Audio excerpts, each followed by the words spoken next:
Hi, I'm Bill O'Reilly. Thanks for watching us tonight. The vilification of Donald Trump over illegal immigration, that is the subject of this evening's Talking Points memo. Does the truth hurt? Or did Mr. Trump unfairly malign Mexico and millions of Mexican illegal aliens? Talking Points will now answer those questions. The primary mistake Donald Trump made in his campaign kickoff speech was speaking too generally about the border problem. Most Mexicans who sneak into the USA or overstay their legal visitation status do so because they are economically deprived. They are largely undereducated folks trying to feed their families. Also, the vast majority of illegal aliens do not commit crimes while on American soil, apart from their immigration offenses. But there are very big problems stemming from Mexican illegal immigration, and the stats tell the truth. As we all know, Mexico is the major supplier of illegal drugs into the USA. The drug cartels down there have corrupted the police and many politicians. They're brutal thugs who commit mass murder, torture, and generally shame their nation. ISIS has nothing on these drug cartels. They're both savage enterprises. The government of Mexico not capable of defeating the drug lords, and the government down there rejects direct American intervention.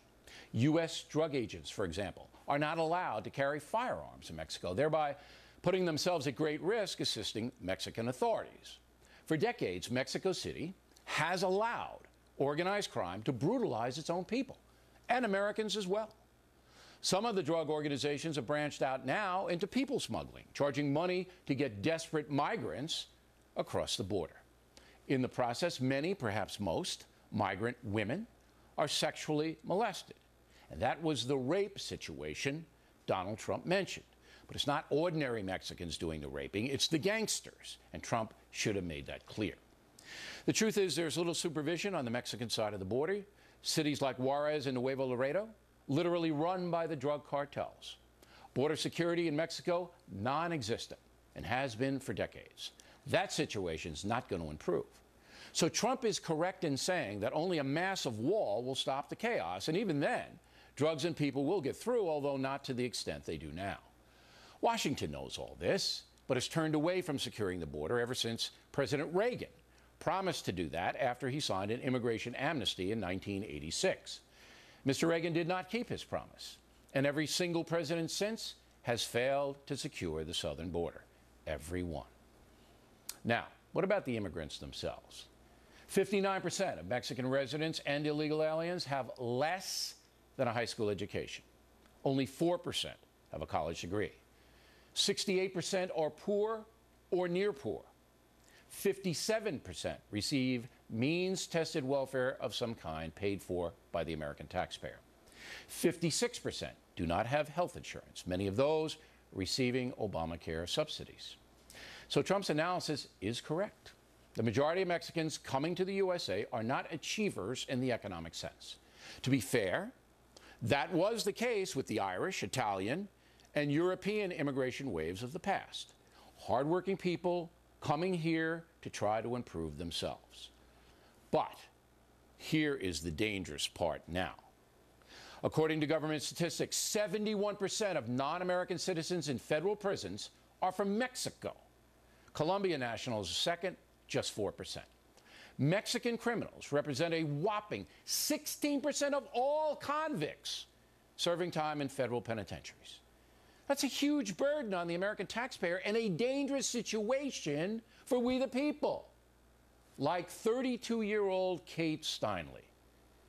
Last Wednesday, Kate was walking with her father in San Francisco, enjoying the evening, when she was shot dead on the street for absolutely no reason at all. Police say 45-year-old Francisco Lopez Sanchez, an illegal alien from Mexico, murdered Kate. Apparently, Sanchez has 7 felony convictions, has been deported 5 times. Yet he's still walking around the streets of San Francisco, this guy. That's because Mayor Ed Lee and the 11 members of the San Francisco City Supervisors refused to cooperate with the federal government on criminal aliens. The feds asked the city of San Francisco to keep Sanchez in custody. The city refused. Ms. Steinle paid for that irresponsible and unconstitutional decision with her life.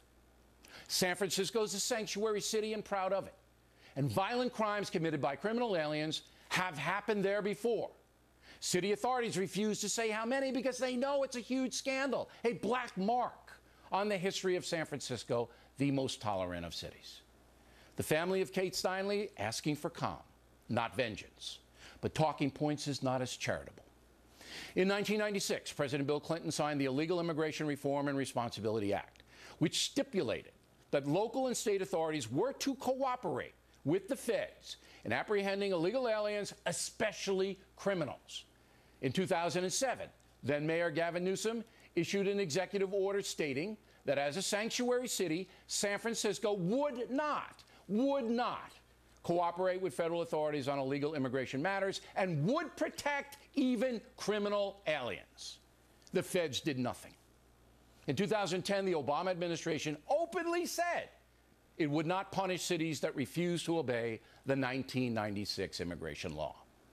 So here's the deal. Here's the deal.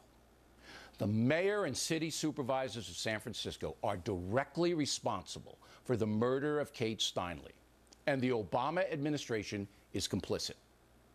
Attorney General Loretta Lynch could order the FBI today to arrest Mayor Lee and the supervisors for violating federal law. She is within her authority to do that.